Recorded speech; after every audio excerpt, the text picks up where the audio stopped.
What's up, beautiful people? It's your girl Tia Things, back with another YouTube video, and today we are talking about, you guessed it, the summer I turned pretty. I decided to start this new little mini series where I will discuss every summer I turned pretty episode once they've come out.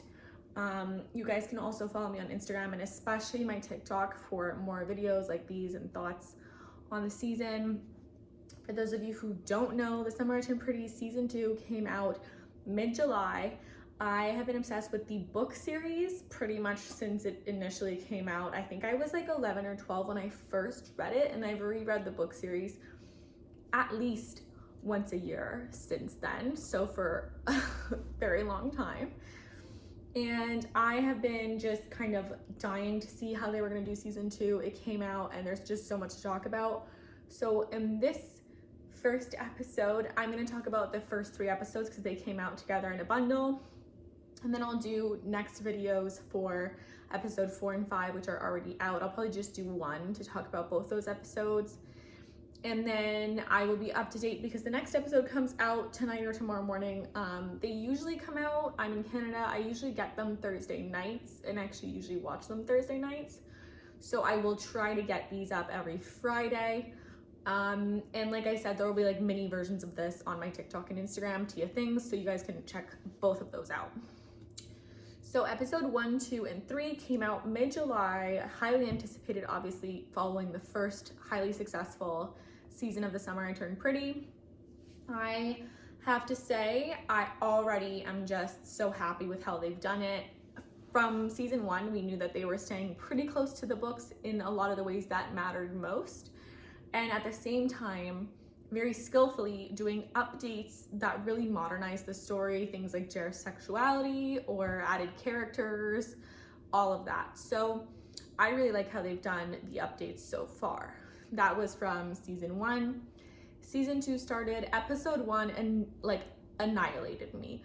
The flashbacks, the story of seeing them get together, Conrad and Belly, how that hurt Jeremiah, but then seeing them really have their little, like everything coming to fruition with Conrad and Belly was really nice. I thought the way the flashbacks were done was super well done. The way they also portrayed different types of grief just took my heart. I really thought it was very well done.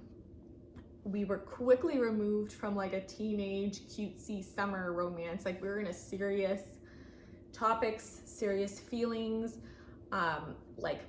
complex storytelling. So I really liked how it was done from the start. And I really liked all the flashbacks in episode 1 and especially episode 2. Episode 1, I'm not gonna dive into too much just because there's so much in it that happened. I do have to say one of the things that I flagged immediately, like that lit up for me, was how different Taylor is in the season 2 so far than she was in the books. In the books, she was like impatient with Belly a little bit, trying to push her.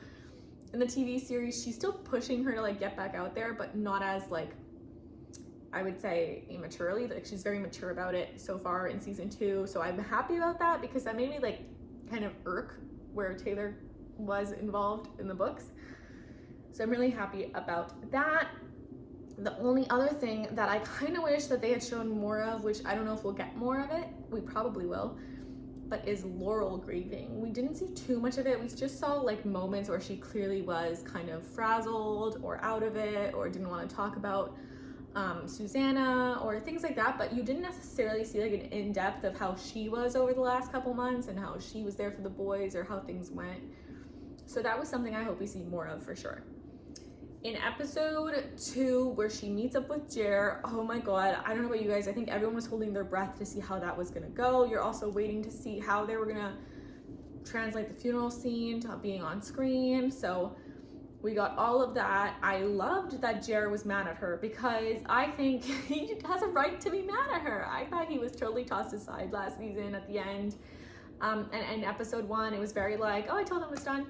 So you know what? No, I'm really happy he was upset. I'm happy we got his feelings. And I'm happy we got his feelings on all of that. The other thing I have to say about, I think it's episode 2, if I'm not mistaken, it's episode 2, where at the end she's walking through the house getting all the flashbacks of when they went to see the snow on the beach.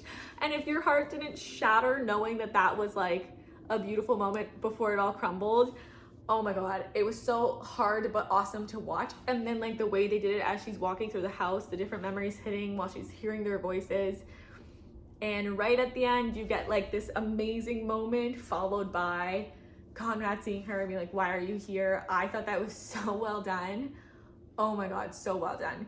And then, yeah, I felt like episode 3, we went a little bit like less in terms of the intensity, but that's because episode 1 and 2 had so many flashbacks, so many things going on, so much context given.